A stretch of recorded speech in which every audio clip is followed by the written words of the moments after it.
Well, good afternoon. I'm Father David. Thank you for joining me today for Disciple Time as we are focusing today on week 1 of Lent.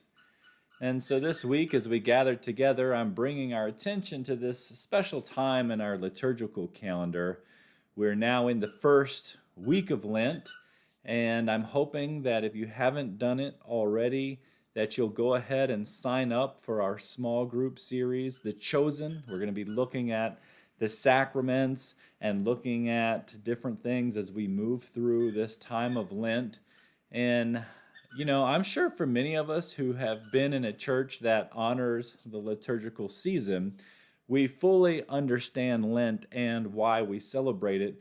But sometimes it's also good to just hear things explained anew or freshly for the first time if we've never heard it before. So this disciple time is kind of for people that maybe came across this video. They don't know much about Lent. And I think a good place to start is the question, what does the word Lent mean? Like, where does it come from? Well, Lent is an Old English word meaning to lengthen, right? It means to lengthen. And this is actually kind of has real world astronomical relationships with it, okay? It involves kind of the 4 seasons. And so Lent is observed as the sun's position with the earth creates the days getting longer and longer. So we experience longer and longer days, the lengthening of the days, and that in a way is associated with Lent. But the next logical question, apart from this very physical aspect of this lengthening of days, is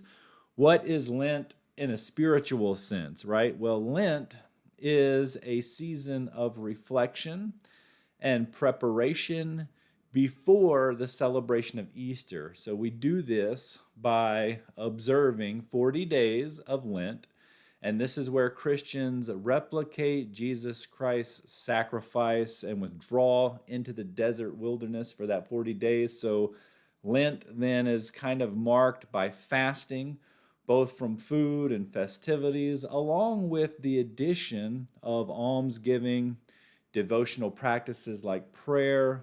Why? Because Jesus, when he was in the wilderness, prayed, and we're modeling our Lent off of what he already showed us how to do. And so, you know, my question to you is, if you're entering a time of Lent, what might you subtract? What might you add that might help you in this journey of Lent? And some soul searching might help you kind of decide what you might need to fast from, maybe what you might need to add. As I was soul searching, what I might need to subtract so that I could kind of focus more on Christ, I decided to subtract social media because I spend a lot of time looking at reels, going through, commenting, sending stuff to people.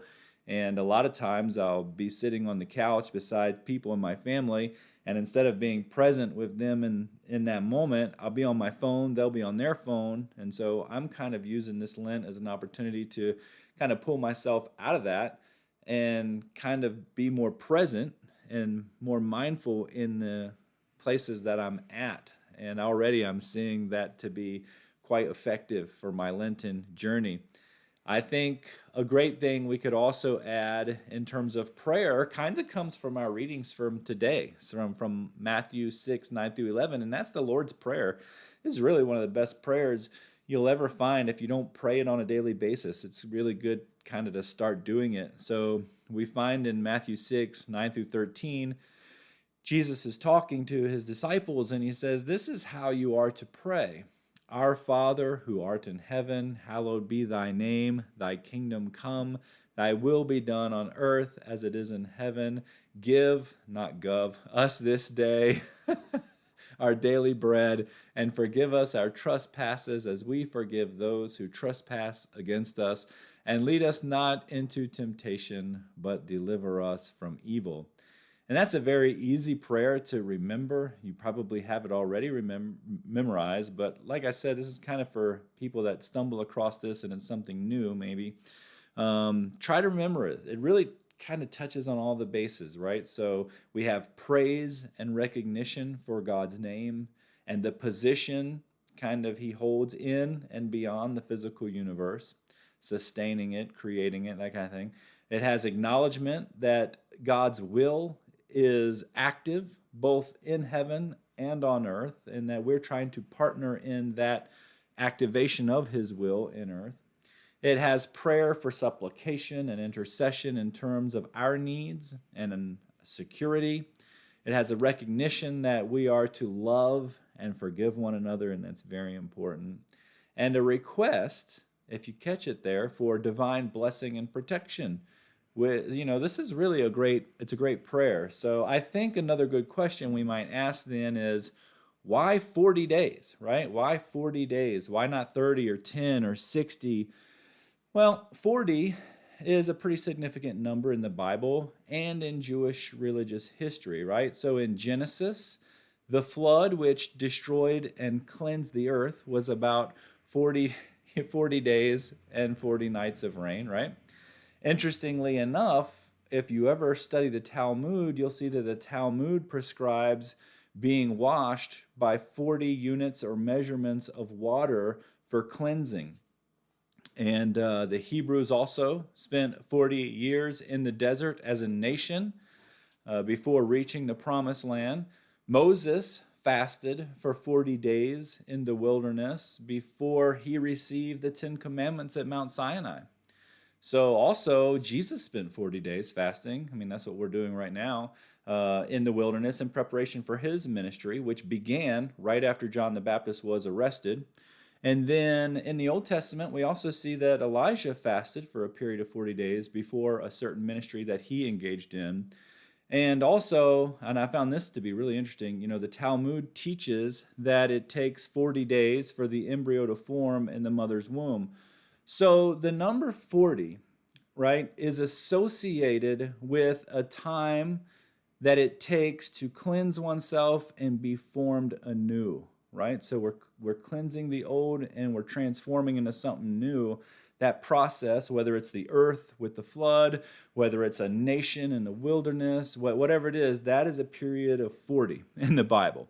And so if you walk into a church, like another question you might ask yourself is, if you walk into a church at Lent and you look around, you might say, why is everything purple? Why are these banners purple? Why is there a purple altar cloth? And you might see it as violet or whatever. Why is the priest wearing purple?